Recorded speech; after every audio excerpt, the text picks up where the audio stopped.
And welcome, ladies and gentlemen, to the premiere episode of A Whisper to a Scream. Tonight we'll be covering The Gugwe. You may remember me from The Venomous Fringe, but don't hold that against me. I'm actually an okay guy. I've also been on DogMan Encounters with Vic Cundiff.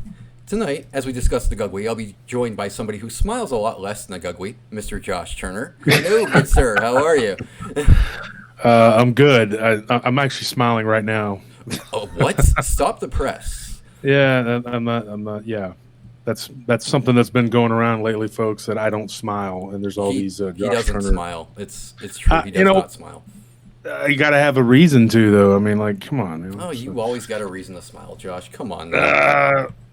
When you look like me, you don't always have a reason to smile. Yes. Insulting yourself already. God. Well, I figured I'd beat you to the punch. That way you wouldn't be able to. Ruin my fun, man. Well, since we're talking about ugly things, Josh, what do you know about the Gugwe, the Type 3 Sasquatch? Well, I was hoping to be educated today. That's why I came on your show. Actually, folks, part of the reason why I came on this show is to be educated by Ryan about the Gugwe and to give out a little information that I have, and I don't have the research that you do. All right. Well, when we touch point on Gugwe, actually, we're kind of touching upon a Micmac legend as well. Old Micmac legend actually spoke of a cannibalistic woman that used to sneak around and put kids into a basket only to take them back to her cave and devour them. Pretty interesting, but if you want to know a more modern take on the Gugwe, we're talking the Beast of Seven Shoots. The Bigfoot that was captured holding what appeared to be either a pig or a dog. A dog, Yeah. And it's really interesting because the guy who took that photo actually did not know the subject was there. He was just taking landscape photos and he happened to capture this thing standing right there looking up at him while holding this dog. So a lot of people have theorized, is it a type of Sasquatch or a misidentified DogMan? I mean, it's got a baboon-like face, so I'm going to go with Sasquatch. What do you think, Josh?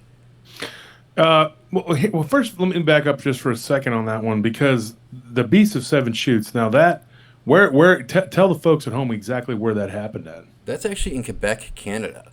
That's yeah. from my home turf, so Yeah. And you're originally Canadian? I am, indeed. Don't hold that against me, though. Seriously, I know a lot of people don't like Canadians. Of course not. I'm not going to hold it.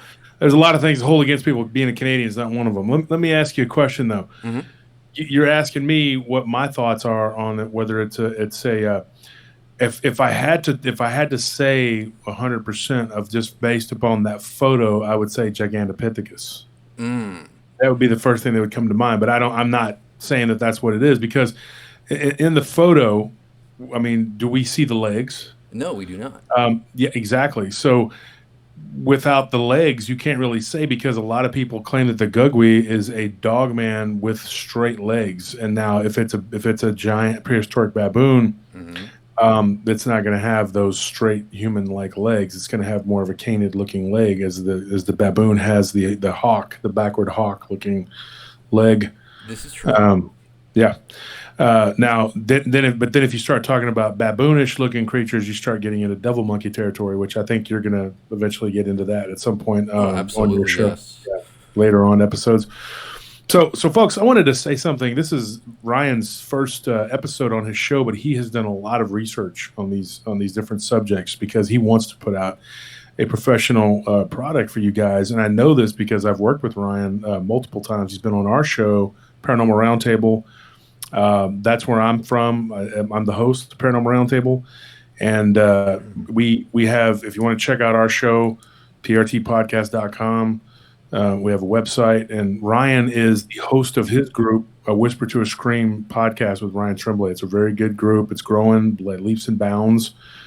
Ryan, I also think, is a guy that has some integrity and humility, and that's one of the reasons why I chose to work with this guy, because he is a stand-up guy. And I just wanted to give you a little credit there, for doing what you're doing, because I appreciate that, Josh. Thank you. Yeah, and you were on a show where I thought you weren't utilized enough. Your abilities and talents were not utilized enough, and so what we're doing tonight is this is a project. This is a side project for me, but this is Ryan's baby. This is his main thing. So I wanted to help him, get off the floor running. How do you say it? Get off, Hit the floor running. hit the floor running. There you There go. you go. Floor running. I'm like, get off the floor. What am I, drunk? So, so that being said, I just wanted to let you guys know we also have groups, Paranormal Round Table and Paranormal Lounge, which Ryan is also an admin of with Nelly. That's my sometime co-host and wife, and they're good friends. And our Tony Mushu, who's my part-time co-host, he does paranormal encounters. And I'm actually joined in the studio in my end with Scorpion's actually in the studio. And I'm joined with my nephews, Anthony and Paulito, and they're all sitting in, anxious to hear about the Gugwe. And I'm sure all of you at home are too. And so I don't want to take up any more time with all the pleasantries and whatever, but I just wanted to get all that out there and let everybody know what was going on. Very good. Very, very good. So, Josh, this is actually a very interesting topic, though, because the Gugwe, or the Type 3, when people report these are what they report the more supernatural occurrences with, such as the glowing red eyes, the bulletproof, and they shoot them and they just disappear, or they make the weirdest human-like sounds. Yeah. It's fascinating because it's more common with the Gugwe type than, say, your Patty type or anything else. Yeah, if you're referring to a Bigfoot. Mm-hmm. Yeah, Bigfoot. Because if you're referring to a DogMan, there's a lot of the supernatural type element or whatever. I wanted to back up just a second too. You said a Type 3. Now, why don't you explain to me exactly what all the different types are? Okay, well, you got the types that are like the Patty type, the one that was seen in the Patterson-Gimlin film. This is Bigfoot, right? Right, the one that's more gorilla-like in appearance. Then you got the relict hominids, the ones that appear more human when you see them. And then you have the Gugwe, which mean they actually look more baboon with their long snout. Now, personally, I don't think it's baboon. I think it's more mandrill type of features. Yeah. But either or. I mean, it's really hard to classify these as actual Bigfoots. Because when you think Bigfoot, you think Patty type. Yeah. So when we're talking about the Gugwe, it's really hard to classify them. And given the more supernatural nature of these encounters, you have to wonder, are they actually like the Micmacs said, where they're a spirit, they're an ogre? Now, ogres are something you've covered before, Josh. We've talked about it, but not necessarily. Like, I don't like to box things in and say, no, this is an ogre. But yeah, people have reported. Now, we had a pretty crazy encounter that me and you discussed from a former listener of the show you were on, but we don't have permission to use that story at this time. Okay. But that story, it does sound kind of ogreish. Does the appearance that she gave was sort of like it's like of an ogre. The face kind of had this weird troll kind of look to it. The body had this hair that was kind of shaggy, but then a little bit sparse in other places, and it sounded very much like an ogre or something of that nature.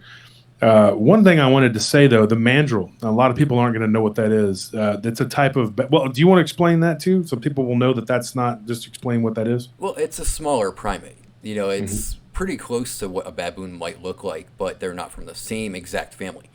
And they have a colored snout. Yeah, I mean, if you actually saw one, though, you could kind of go, oh, that's a baboon. They are close enough.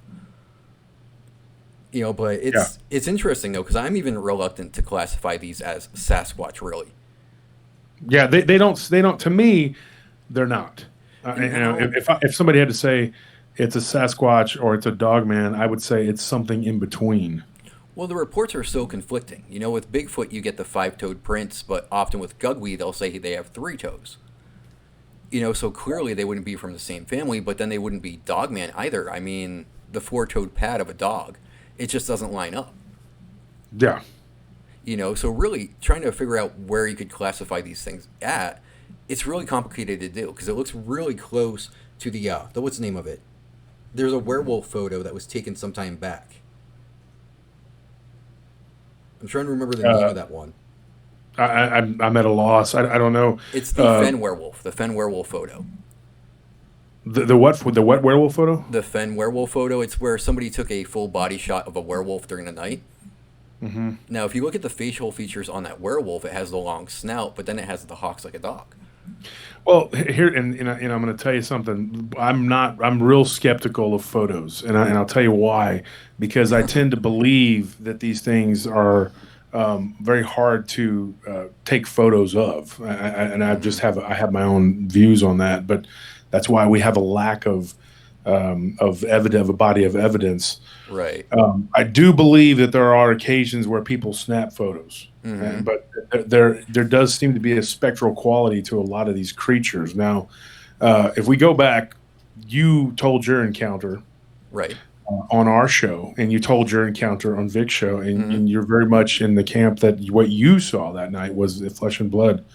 And of course, just for the folks that are not initiated into mine and Ryan's work, I had an encounter with a DogMan, but mine, I always believed it was flesh and blood until December of 2019. Mine was in October on Halloween night of 1990. But in December 2019, I was given some more information that made me think that maybe it wasn't completely flesh and blood, because one of the witnesses that was there told me something that they saw like this vapor coming off of its back, which was weird. That is strange. But yeah, it's really weird. And now you had an encounter with a hyena type cryptid, and there's somebody from my hometown who encountered something that they said that could have looked that it gave the appearance of this hyena type. So it kind of makes me wonder, in that same time frame, there was like a flap where 5 or 6 people saw something, but the descriptions were not all the same. 3 were, but then the other 3 were, they varied different, were different. And one of those encounters, which happened in late December of 1990, made me think, it was New Year's Eve actually, at the end of the year, that it could have been, it sounded like it may have been a Gugwe. I'm not saying that that's what it was, but the description gave, like it gave me that vibe that, this could be something that could be what you're talking about, your Gugwe that you're speaking of. Now, I don't really label things, and I haven't researched a Gugwe like you have. Yeah, these encounters have always been really fascinating to me, because almost every Gugwe encounter has something paranormal or supernatural attached. And some people have said these things will just up and disappear. I don't know if they're talking about cloaking or if they mean just dematerializing. Some have said they tried to shoot them and they're bulletproof, like literally bulletproof. They just won't drop when you shoot them. And then you have the other people that say they have the glowing red eyes like a demon might have. Yeah. So I do have to wonder if it goes back to the Micmac legends where they're supernatural entities. I really do have to wonder. That's interesting about the Micmac legend. Now, if anybody knows the Micmac, the movie, and actually, Ryan, it's funny because when you were getting your stuff set up, Ryan's in Arizona and I'm actually in Texas, but we were kind of BSing before the show, and we were talking about 80s horror films. Pet Sematary. And, Pet Sematary. We were talking about Pet Sematary. Me and my wife were in a group called 80s something. I don't know what it's, 80s fan something trivia, whatever. And so we're in this group, and I got to look up the name of it. But anyway, she posted something. What is your favorite horror film from the 80s? And there were a lot of good ones on there. Pet Sematary came up. And now in the Pet Sematary movie, it was the Micmac that had the legend of the ground, the ground is sour. You know what I mean? and so you had that what's his name on there? It used to be Herman Munster, the actor's name, but he's like, "Once you bury up there, don't stay dead." But that's a Micmac legend that they were playing off of because it's up there in that region, and that's supposedly what that was. And that was Fred Gwynn. I'm so surprised you didn't know his name. Yeah, I just I'm not real good with names of actors and stuff like that either. You can only retain so much, and I have to donate 90% of my brain to doing this show, this stuff. And then the other 10% is to run my company. And people that my clients are going like, "Geez, no wonder you're so bad at it." No, I'm just kidding. I actually have a very successful company, but I'm just messing around. No, what I was going to say though, when you're talking about the legend, I think that it was just the natives' way of explaining something that they couldn't explain, and it was just something that they dealt with that was just to them very real. But you ever seen the movie The 13th Warrior, Ryan? I have. Yes, it's a very good movie actually. It's a very good movie. And you remember when the kid was just standing there, and Antonio Banderas, he wakes up and he's like, "The boy's been standing there, what's he doing?" And he goes, "He's been standing there for hours." And he goes, "Well, they don't know if what they're looking at is really real. Mm-hmm. So that's kind of how the natives, they didn't always know, because there was this trickster element to these spirits that they would deal with, and they didn't really always understand what they were dealing with, and so they had to make stories and legends to kind of deal with these creatures, that may or may not be flesh and blood. Dogman, the Skinwalker, which is another type of canid. It's a human shaman, and then you had the Bigfoot and all that, and the Sasquatch were also very varied. They different. Like there were different types. When Lon Strickler was on my show, he talked about a Neanderthal type, Bigfoot the relic type creature. hominids. Yep. Yeah, and that's what the one that he saw looked like, and he told that story on my show, and so you have different theories and different, and of course we're good friends with Ken Gerhard, and he has always, believed that we're looking for a flesh and blood creature that is living here, but there are just as many people like Barton Nunley who aren't necessarily on board with the whole flesh and blood, the idea, and then there's people like Nick Redfern who are open to whatever. He's like, there's a lot of weird stuff out there, man. It kind of goes back to our theory, Josh, when we were talking about how there's maybe more than two things going on here. It's possible that some people are seeing a flesh and blood creature while others are seeing a more spiritual kind of thing. And I am full support of that. I actually agree with that 100%. But when looking at the Gugwe, though, it's actually really confusing because you can tie it into two different legends from the Micmacs. You got the Gugwe, which is that old woman that goes around collecting kids only to eat them later on. And then you have the Gugwe, which were small troll-like creatures that were said to use fire and spring traps on kids and women. So it really does become very murky when you start looking into the Gugwe. In fact, you can't even find when the first encounter was with a Gugwe. So when you get down to something like that, when you can't even find a recorded first encounter, it's hard to really classify this stuff. And the Gugwe being very much like the Pukwudgies. Oh, very much so. And that's something I want to cover too, is the Pukwudgies. Yeah, we're going to cover that too at some point. I do believe, now I'm not 100% on this, but I do believe that Momo, that's something that Lyle Blackburn, a good friend of mine, he's written about, I believe Momo had 3 toes. Yes, you're actually correct. Yeah, and it makes me wonder about the Gugwe, and we're going to try and get him on at some point, and maybe we can come back to this with him and see what he says about that. Because in the meantime, I'll hit him up and I'll get his opinion if he thinks that if the Momo was a Gugwe or vice versa. So tell us more about this, about what else you've uncovered about what these things are, like your thoughts, your theories. We can postulate on that. Well, one thing that's always stood out to me about these guys is their aggressive nature. You hear about the patty types where they'll run away from whoever's seeing them, or they'll duck and they'll hide, whereas the Gugwe will come right at you. There's talks about people being chased by these things and having their animals devoured by these things. And I gotta wonder why these things would be so aggressive.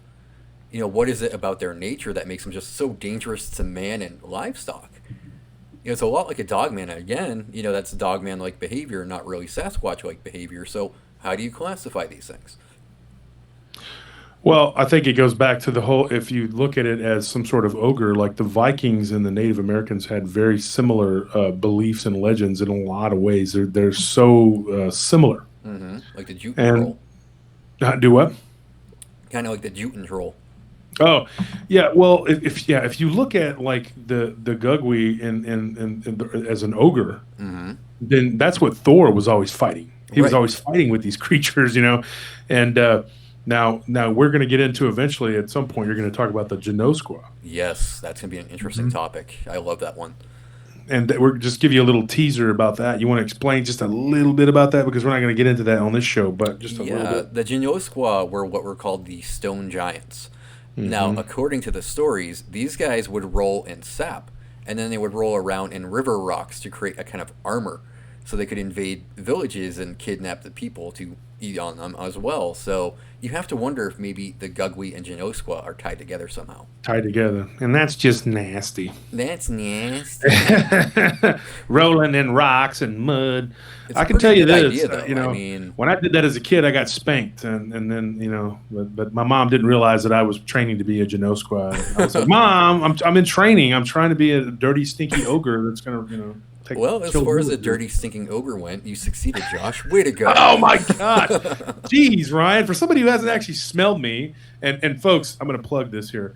I am actually the best smelling man in the world. I have announced that on my show, which makes it true because you can't put anything on the internet that's not true, right, Ryan? Exactly. Okay, there you go. So Ryan is not in the know about that. When Ryan sniffs me, he'll be like, hey, this guy is absolutely correct. But actually, you know what? My nephew that's here in the studio, what is your cologne called? Prada Black. Oh, my gosh. Folks, and I'm not getting paid by Prada to say this, okay? I'm not, but I'm going to tell you, that is one heck of a good smelling cologne. And whatever you're wearing, Scorp, oof, I need to get rid of that. But you bought it at the dollar store. What? Yeah, exactly. You need to put some on. Give him some of that Prada Black. Prada Black is Ryan, like I'm a over here Marilyn suffering. Manson I'm just kidding, Scorp. Don't. Scorp is very much to me like an in-between Gugwe Genosqua type person. If you go and you look at his pictures, but he smiles less than I do. Now that finger gesture you just did, that's very Genosqua of you. That is not possible that he smiles less than you, Josh. That's a lie. You know what? That's just the pictures, and people go, maybe his teeth are messed up. No. People don't confuse with my brother. My brother had his teeth knocked out in a fight. You know, I still have my teeth. Oh, well, you got a chip tooth, Scorp. Oh, we're getting personal now. We better get on with the topic. My tooth chipped a little bit, but it's not, you know. Yeah, okay, I get that. Nobody cares about your teeth, Mr. Gugwe. I'm over here literally in a studio with a Gugwe. I'm telling you, folks. Anyways, no. So getting back on track here, the Gugwe, like what you're talking about now. You have done a lot of research on these, and you were talking about how they're super aggressive. Mm-hmm. Here's what's funny. Folks, me and Ryan have had probably 100 conversations on the phone. Okay. We have sat up at night and talked shop. And then I look at the clock, and I'm like, dude, we've been talking for 3 hours. and that's, you know, me and you, and you've had conversations with Anthony, and you've had conversations with me and my brother and with my wife, you know, and so you're almost like part of the family at this point. But we've talked about this now, and now I've given you some stories, and we've bounced back and forth with feedback on what this is, what it could be, and you were like, "Whoa, that sounds like a Gugwe," and I'm going like, "Okay," because I really don't. I try not to classify things. When somebody gives me a story, I'll just give the description of it. But you're one of the people now, folks. This is something that I'm going to let you know. Ryan is one of the people that I would call up and I would say, "Hey, what do you think this is?" And Ryan would say, okay, well, I think this is, you know, this and that. And so then we kind of bounce the ideas back and forth of what it could be. Because I have not studied the names of the creatures and things as like in depth as Ryan has. So that's going to be the crux of this show, just so you know. Me and Ryan were kicking the idea around, and we're like, well, why don't Ryan, you know, I was like, Ryan, why don't you come up with why don't you have your own show, you know, because you have so much information, and I'll just come on there and tell a couple stories, and you can give the backstory, you know, you can do the 411 on it because you're the one that has done a lot of the research, and instead of me going to you and then me just going back to my show and saying, okay, this is what I think it is, because, you know, you're the guy that's been helping me with consulting, stuff like that. And or one of the multiple people that I talk to, because I don't like to just go half-cocked and say, okay, this is what I think it is, you know, because you've done a lot of research on these things. And I tell you right now, folks, one of the shows that we had planned, as it didn't get to happen, but hopefully we'll get to make it happen either on PRT or on Whisper to a Scream. It was going to be about water cryptids, freshwater cryptids, and Ryan had done a ton of research. Oh God! And then you got sick, and so then it was like, oh man, and so then it kind of got shot down, and we ended up, and then I was like, you know what, you need to just make your own show, because I thought, man, this guy's got a lot of information. And so anyway, that's this. I'm plugging you there, but I'm just saying, hey, this guy he knows what he's doing. I appreciate the promo there, Josh. Well, I mean, you know, you have sat in with some heavyweights, you know. I mean, like you know, with Ken Gerhard and Vic Cundiff, and they like you, and you know, they respect you. So I mean, I pushed you to start your show like Vic Cundiff pushed me. Right. And then, you know, you and I've tried to help open doors because I believe in what you're doing. You know, and Ken Gerhard did the same for me, and he told me, he goes, you know what, He's like, he told me, he says, you have humility and you have a lot of information and you have a passion for what you're doing. And that's why he helped me. And I see that in you. And that's why I helped you. And I think that's what this community needs. That's what it's all about in the cryptid community, is we need to help each other and build each other up instead of tearing each other down. But those people out there, I'm not going to mention anybody, but that want to divide and do all that, and then they want to sit back and act like, oh, well, we're just trying to do. No, you're not. You're being divisive. We need to help each other out. The way that Ken and Vic helped me, and the way that I'm helping Ryan, that needs to be the standard. Right. We need to all work together. I've worked with a lot of people, some of whom I don't really deal with anymore, and a lot of whom I still do. And Ryan, I believe, is one of the people that is a straight shooter and has a good heart. And so anyways, back to the whole, this being the first episode, I just wanted to kind of get all that out there. I appreciate that, Josh. I truly do. So talking about the Gugwe, though, there's a lot of people out there that like to say that Bigfoot is a human being of sorts. When you look at the Gugwe, though, it's really hard to buy into that theory, because why would a human resemble a mandrel or a baboon? Even if you look at prehistoric man, we didn't really look like apes too much. So to look like a baboon or a mandrel, it just doesn't seem right for a human. So I have to say these are a different animal entirely. Yeah, and you're right about that. Like where do these what category do they fall into? Now, people would argue, if you were on the side of everything is spirit, which I'm not on the side of that either. I believe it's somewhere in the middle. Well, I think that has its place, most definitely. It does have its place, for sure. But there are people who will argue that, well, these things are all trickster spirits and so they can appear to be anything. Well, if they can appear to be anything, why do they choose the same forms over and over again? That's a valid point. Yeah, I mean, why wouldn't you just be like, okay, today I'm gonna be a werewolf, tomorrow I'm gonna be a vampire, I'm gonna be a bat, whatever. But there are groups of these things. Like one of the stories I have that I want to get into eventually was of a small group of these things, and from your descriptions of what you've told me what the Gugwe was and what that sounds very much like what these things were, and that's why I'm bringing them to this show. But go ahead and continue about the Gugwe. Here's something actually to give our listeners something to think about, is the Gugwe's description. It's very much like what you would think about when you hear about the devil monkeys. You get the devil monkeys that are smaller, baboon-like things. So you also have to wonder, how do the Gugwe tie into those guys, if at all? And they're so aggressive, too. You got to wonder if everything's just tied together somehow. But really, going back to the most infamous Gugwe photo, the Beast of Seven Shoots, shortly before that photograph was actually taken, I guess a woman did actually call in about her medium breed dog. It went missing, and later on in the photo, you see the Gugwe in question holding a dog in his hand. Apparently these things do come pretty close to communities, and they take whatever they can. Yeah, and where that photo was taken, okay, how close to the community area was that? It wasn't really too far off. I mean, the stories always differ. They say 2 miles, 10 miles, 20 miles. But whatever the case, it would have been enough time for this thing to scoop up that dog and make a quick getaway. And I have to wonder if maybe it was looking at the photographer kind of like, oh God, does he see me? And that's what a predator would do. When it's got food, it's going to stare at another potential predator to make sure it's not coming for its food.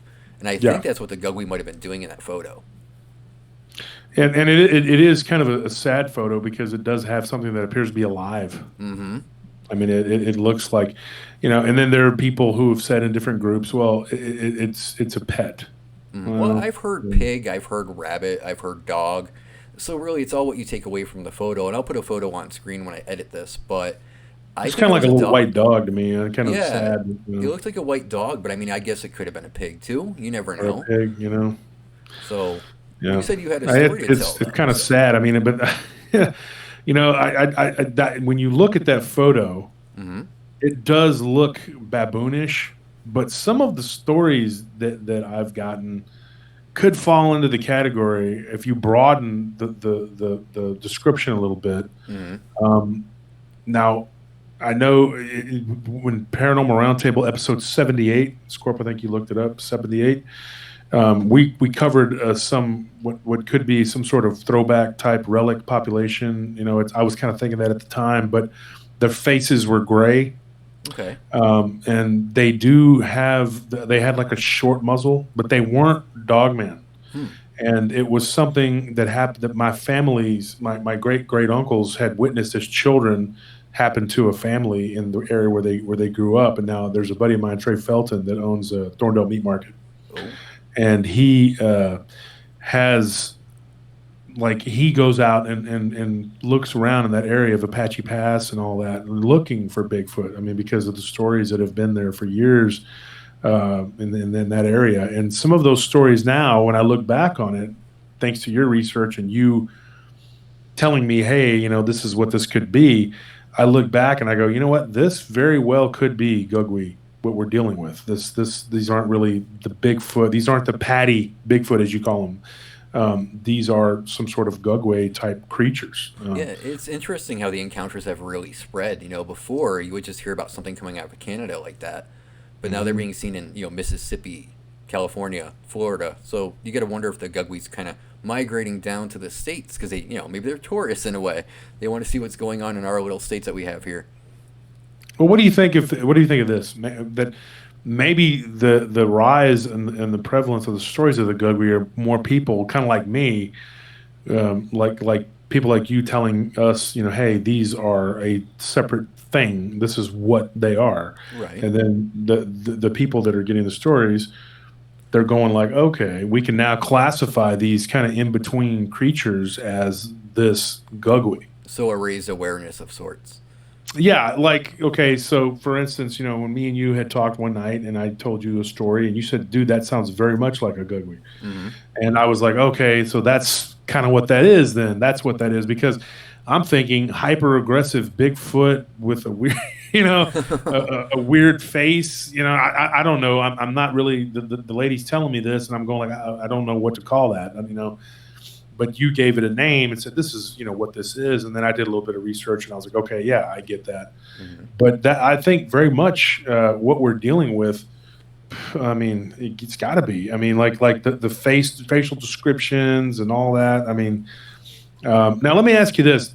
When you research the Gugwe, do you get descriptions of them being on all fours, or do they predominantly stand upright, or how does that work? I've read a few reports where they were knuckle walking on all fours. But most predominantly, though, it's always the bipedal walk, like you would see Patty do or whatever. But it still makes me wonder if these things are actually tied to DogMan, too, if maybe some DogMan reports are misidentified Gugwe. Because it would make sense. You got the erratic, aggressive behavior, you got the snout, sometimes the claws, the fangs. It would just make sense. So maybe we're not seeing as many DogMan as people think. That's an unpopular opinion. Some of them are primates. Yeah.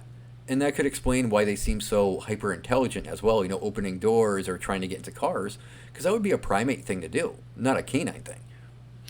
Yeah, and I've thought about that too with the Gigantopithecus. Folks at home, the Gigantopithecus being a prehistoric, overly large baboon that was just, an enormous creature. Mm-hmm. And so you're thinking like, okay, these people are seeing this giant dog-headed looking thing, but baboons have a snout like a dog. Right, and they have the fangs that are very similar to a huge, dog, too. Terrifying looking fangs. And if you've never seen a baboon, then you need to watch some TV and see how dangerous those things can be. Baboons will mess you up.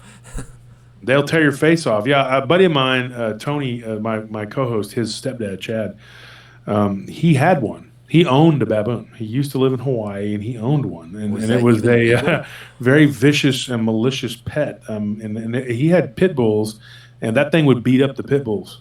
Yeah, they're strong as can be. Baboons are terrifyingly strong.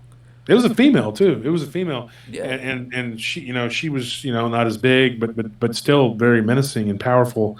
And you have to be really cautious if these things really exist, like the stories and reports we're getting. You'd have to be really careful and cautious in territory where these things would be, if it is just a Gigantopithecus, because you're talking about an oversized giant baboon with a nasty temper. That thing would tear you limb from limb. I mean, just the thought. People say, well, there's this DogMan out there, whatever. I'll take my chances. What if it is that you run across the Gigantopithecus? I mean, right. Folks at home, think about that for a second.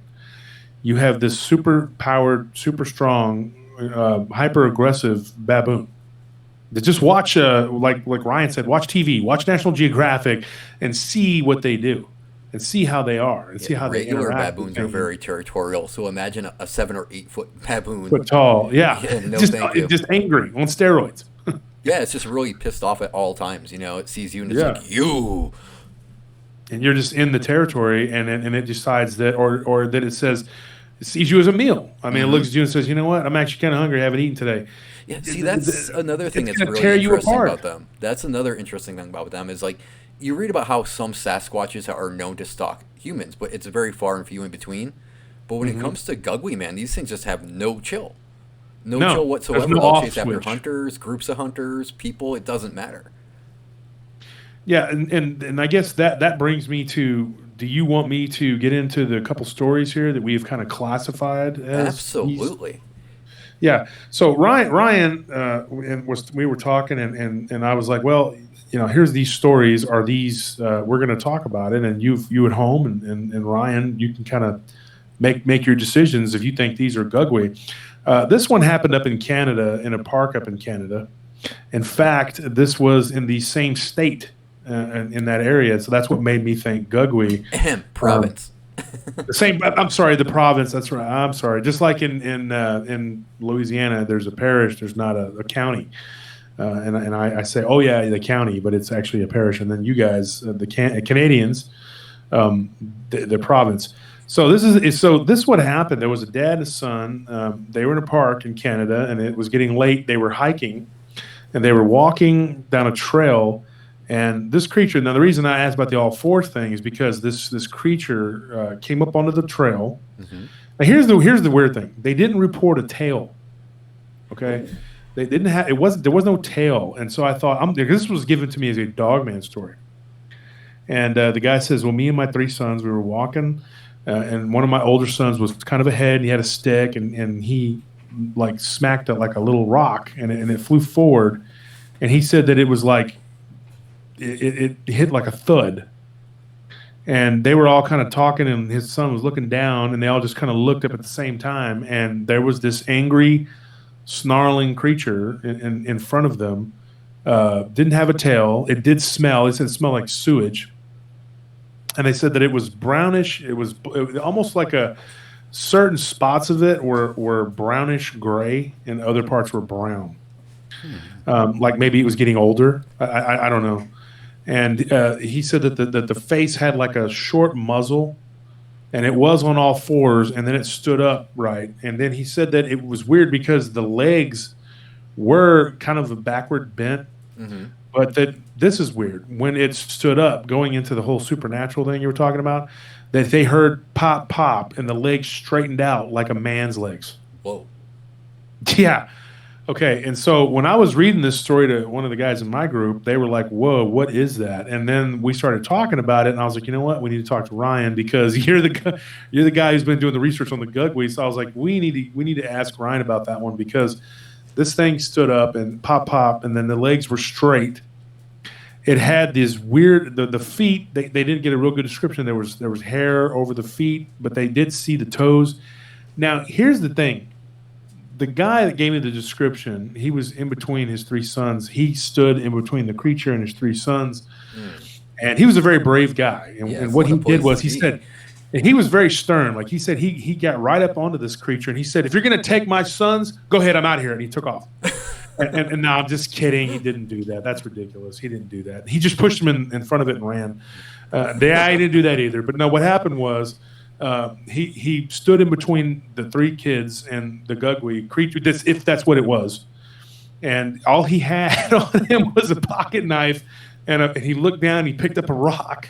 And he said there weren't a lot of big rocks, but just luckily he picked up a big one that was kind of sharp. And he's like, you know what? Here's this rock, and this is where I'm going to make my stand. His oldest son was like 15, and his youngest son was like 9. So he's like, I got these 3 kids with me. What are we going to do? And so this guy's ex-military, he's no punk, and so he was like, I'm sitting there holding my ground, and I'm like, and so it started grunting and yelling, and then it got down before it got up on all fours. It kind of went up and down on its on its back legs, and it smacked its chest. Much like an And he ape said would it do. was very much gorilla-like, yeah. But then when he saw the unnatural movement of the legs and the way that they pop, and No, now from doing Dogman research, just even with me, we've done research. That the legs doing the pop, that is very reminiscent of stories we've gotten of Dogman. right. And so this thing did that, and then it kind of like looked, straight ahead on the trail, looked back at them. He took the rock and was started to yell at it, and he pulled out his knife, and the thing kind of just growled, and then it just kind of went off into the woods, and that was it. Well, you mentioned Now, how this creature was possibly aging a little bit. I have to wonder if maybe the popping sound was due to age as well. that could be, but the weird thing was that he reported the legs looking sort of dog-like as it approached and got onto the trail, but then when it stood up, the legs straightened out, which was so weird. And now here's the feet. Here's the thing. Two of the they're all divided. The two of the sons said that they saw the feet. One of them, they said the left foot. That's what they got a good look at when they saw it, and that it had 3 toes, Okay. like you're talking about. But then the dad said that the foot, from what he could remember, looked human-like. Huh. So how is there a difference there? And then, of course, the trail had a bunch of little rocks, and there was a bunch of leaves, stuff on the trail, so there was no real prints to be had or whatever. He did send a photo, but you couldn't really make out. I mean, it would be ridiculous to put it up because it's not really, you can't tell what it is. Right. So it's not even worthy of that. But that's one encounter. Now we can break that one down, and you tell me, Ryan, what is that? That really does seem like a Gugwe to me, because what caught my interest on that one was the smell. The guy said it smelled like sewage. Now, according to some that have more experience with Gugwe, they say the Gugwe take the fat and the blood from their kills and they slather themselves with it. Yeah. Now, if that's true, think about what kind of smell that would create. That would be horrendous. Yeah, Especially during the summer, man. If you walked up on that thing when it was hot at all, during the hot seasons, it's just going to be so putrid. You're going to be like, "Ugh!" It's going to be so bad. Yeah, you're going to get sick. And that chest slapping, too, that's very ape-like, very gorilla-like. And I think baboons do it, too. They'll slap their chest as a way of intimidating their whatever's intruding on their territory. So that does add a lot of weight to the whole baboon theory. Yeah, absolutely. I mean, I wouldn't want to see that firsthand, though. Definitely not. Not unless I'm armed and get a lot of people behind me. Or just Josh in front of me. I'll just put Josh and be like, there you go. Yeah. Don't smile, Josh. Yeah, you're going to use me as the human shield. No, Ryan, that's not how that works. I'm going to take you like a spear and throw you at the Gugwe and then run. That's cold. Do I owe That's you what I'm money or going something? Dang. to do.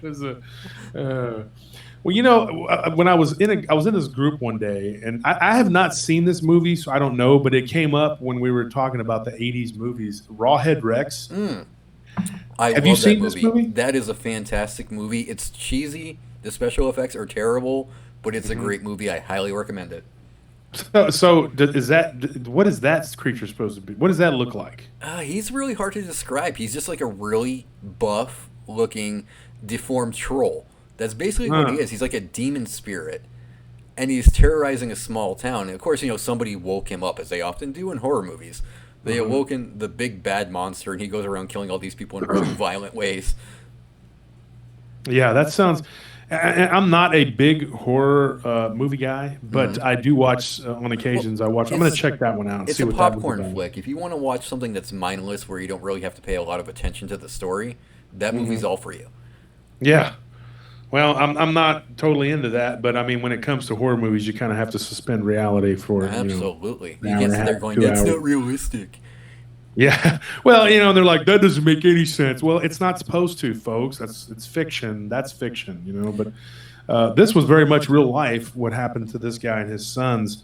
Now here's another one. and first, before we move forward, I'm going to say my grandmother and grandfather used to go fishing down the San Gabriel River, and in that area where these creatures, these Gugwe, Genosqua, Bigfoot, whatever you want to call them, that area where they were supposedly where they frequented near the San Gabriel River that feeds into the Granger Lake. They were fishing, and something was throwing boulders down at them, literally like huge rocks. And my grandmother swore that it was too large for a man to have done it. My grandfather was like, "Oh, there's a bunch of drunk hippies on acid up there throwing," and she's like, there were no drunk hippies on acid up there. These are boulders, okay, that were being thrown. And so, when they talked about this incident, my grandfather finally did admit to me one day. He goes, "Yeah, it is puzzling though, because some of those rocks were huge." And he's like a very big guy. He was a 400-pound man, very, very big, tall. Scorpion shaking his head. He's a very large man, and he said he would have had a hard time, managing those boulders. But here's the thing, they didn't see the creatures or whatever, but in that area, I have gotten reports over the years of just, every once in a while of somebody seeing something, and when you get the description of it, you could make a case for it being one of these Gugwe you talk about. Now, here's one I got. And this happened in let's see what it says, 77. Oh, wow. There was a husband and wife, and this happened in Texas, in an area near Caldwell. Now, here's what's funny is I actually did a DogMan story about Caldwell, Texas, and I can't remember what episode that was. It might have been Wolfman in Texas or whatever. It's on PRT. I don't remember exactly. I just listened to the episode last night, actually. That's funny. Oh, did you really? Yeah. Is it on that one about I believe Caldwell? it is, yeah. Yeah, and so there was a DogMan supposedly, but this happened near Caldwell. This was in a little bitty town. I think it's called Milano. It's in between Rockdale and Caldwell, and it's like it was a pasture out there. And I got this story through a buddy of mine who knew we were doing some research and stuff, and he said, "You know what? I have a strange Bigfoot story that my aunt and her husband, or my uncle and his wife, because it was actually the aunt by marriage." Now, he died shortly after this incident, unfortunately, but she lived for years, and she swore up and down this was what happened. They were out in one of their farm trucks, and they were out in a pasture feeding the cows. And now, when you were talking about them killing livestock, they actually had problems with something, some predator, killing their livestock. And so this, whatever it was, had ripped these animals apart and had just devoured their insides. Like a lot of times these predators will eat the organs. That's where the most nutrients is. Do what? That's where the most nutrients is. The Nutrients, liver, so as quickly as possible, yeah, so they get the nutrients. Yeah, and so they eat, like if it was a person, but they said that there were huge bites taken out of of these animals by the neck, but that they didn't look wolf-like. The footprints that they were seeing were of these weird toes, and they said that there were 3 front toes and 1 weird-looking toe stuck out of the back. Oh, kind of like a monkey's toe might look. Kind of, but without 5 toes. Interesting. That was 1 or 2 of the prints that they got, and they were like, "This is not a wolf. This is not a cougar. We don't know what this is." And it looked almost like something was tearing these things apart by like hand. Oh, wow. Yeah, and so you're thinking Bigfoot. So this guy said, "Yeah, it's a Bigfoot. These are Sasquatch." The husband didn't know what it was. The wife didn't know what it was. So they were out there one night, and they were going to stake it out in the pasture. They were checking on the cows, whatever, and they were out there watching. They were getting ready to go park. Before they even parked, they see 2 or 3 humanoid-looking creatures on one side of this barbed wire fence, and one of them is holding something in his hand. And when they got on a closer inspection, they realized it was the leg of a cow. Ooh. And they were like, "Okay, so these critters, this is what it is." They were hunched over. They had weird-looking faces with like a short muzzle. The hair was just frayed out everywhere. They were just wild-looking hair. They were black, but you could see like light gray skin underneath them. Supposedly, this is what I was told. And this one of them just hurled the rock and just smacked right into the windshield. Wow. And then next thing you know, they're driving around and trying to get away from these things. These things are pursuing the truck, and they're throwing rocks at the truck. So the truck gets aggressive. Hit. Do what? They were very aggressive then. Very aggressive, yeah. And so they're driving around in this old pickup, and the now you got to remember this is in the 70s, and this truck was like supposedly an old truck. So trucks back then were still in the 60s. Whatever, this truck was already old. I'm assuming it might have been from like the late 60s, early 70s. These rocks were smashing through the body of the truck because they were hurling it fast. And a couple of them penetrated through the window of the back window and embedded itself into the dash. That's some strength right there. Wow. Yeah, and so these things are jumping around, and they're making this whooping, screeching noise that almost sounded like a person imitating a cross between a wolf and a monkey. Wow. So that's the story that I was given, and the guy said, "I'll never forget this. This is, and like I said, it was an old friend of mine who said, you know what? He lives out in Bryan College Station here in Texas, but he said I got a story for you. It's a Bigfoot story, and you'll like it." So he got me in touch with this other guy, and that guy said, "Yeah, that's actually not my aunt. That was my neighbor." But I did talk to him eventually, and this is the story he gave me, and I was saving that for a Bigfoot episode that I was going to do with violent encounters with Bigfoot, which I still may do on my show. But that was crazy because when you think about it, they got away. This is, obviously she lived, and he actually died a couple years later, but heart failure, which is like, who knows? She said that incident literally gave them like PTSD. I can see why. That's very, very terrifying right there. It's interesting, too, the way that they tore apart the animals, because Gugwe are often referred to as the face eaters. Yeah. And honestly, I think that's just a predatory way of killing things, because a lot of animals will go for the face first to suffocate their prey. Suffocate the prey, yeah. Mm-hmm. Yeah, and these animals were just torn apart, and the description of these things just sounds like if it was a Bigfoot, it was going to be... it couldn't be a DogMan. I mean, I don't think it was a DogMan. They didn't see a tail because I asked, and he was like, she never reported anything like that to me. The tail, and then again, the story was so old and it was kind of incomplete, and and he's already like 60 years old. Yeah, see, the absence of tails though, that's what really makes me wonder if a lot of DogMan sightings are just misidentified Gugwe. Mm-hmm. Because the resemblance to them, you really have to wonder how many people are seeing DogMan and how many people are seeing these Gugwe roaming about. Because DogMan have snouts, Gugwe have snouts, so it's possible. But it's misidentification. Mm-hmm. Yeah, it's extremely, extremely possible. And it's interesting to look at, and you'd have to actually really talk to every eyewitness to get more detail to know if maybe we're dealing with more Gugwe than more DogMan. It's just, really, it's a rabbit hole. Yeah. Yeah, and you could go down it all day long, but... which I have. But yeah, which you obviously have. You've done a lot of... You're the research guy, and so... Yeah, and folks, so that's kind of what we're going to be doing on this show. Is Ryan with all his researching and things that he's looked up, and I'm going to bring a couple stories, and we're going to analyze them, and Ryan's going to give you an in-depth overview of what he thinks it is, and it's going to pertain to the critter that we're talking about at that particular time. And this is going to be more of a cryptid-based podcast, but there are some weird things like the supernatural element to these things where, they stand up on and the legs go pop, pop. What is that? I mean, or you have glowing these red weird eyes too. The glowing red eyes. You can't. Oh, that's another thing. I'm sorry to cut you off on that. The eyes.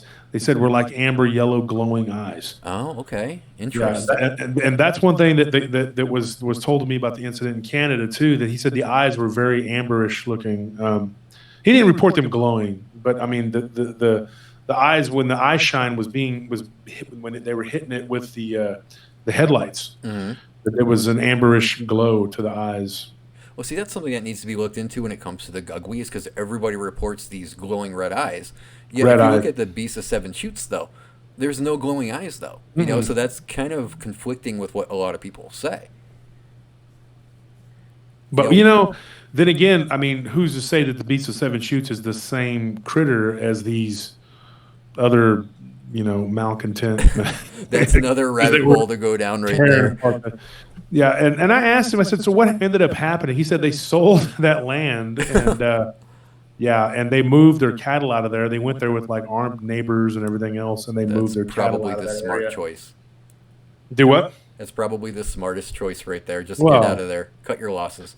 yeah, not me. I would have just went out there and covered myself in manure and been like, "Come on, Gugwe, you want a piece of me?" You wouldn't And I pee would on just- them like you pee on the DogMan to assert dominance? Yeah, absolutely. I would do the same to them. I'd just pee all over these things. I don't care. Okay, so it's not just a DogMan thing you do. Okay, all right. I got you. I'm glad we're on that. Yeah, and I'd take a big stick, because that's all I need, Ryan, is just a stick. I don't even need a big stick. I'm just gonna take a small switch. A and I'm twig. gonna spank, a twig, and I'm gonna spank these things, and I'm gonna make them act right. Because if you ain't acting right, you die tonight.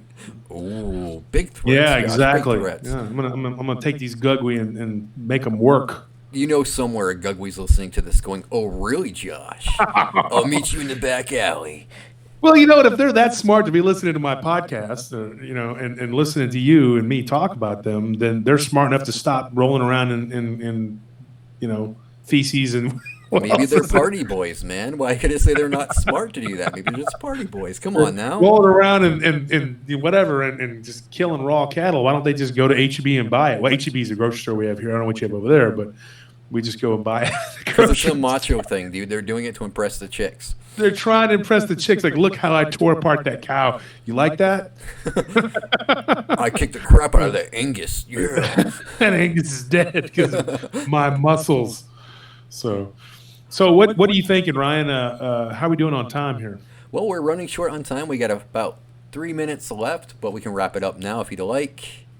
Yeah, it's however right. you want to do it. It's your show. All right. I think we actually covered a lot of ground tonight, Josh. That was very interesting to hear. So, but we'll be back with another episode so we can maybe cover more of this. Okay, that sounds good. And right. yeah, so that's episode 1, folks. Ryan, me, and Ryan Tremblay, and you want to do the out? Absolutely. I just want to thank everybody for listening tonight. I hope you enjoyed the show, and we will be back in a week's time to discuss more. I'll see you then. Good night Absolutely. and good luck. Good luck.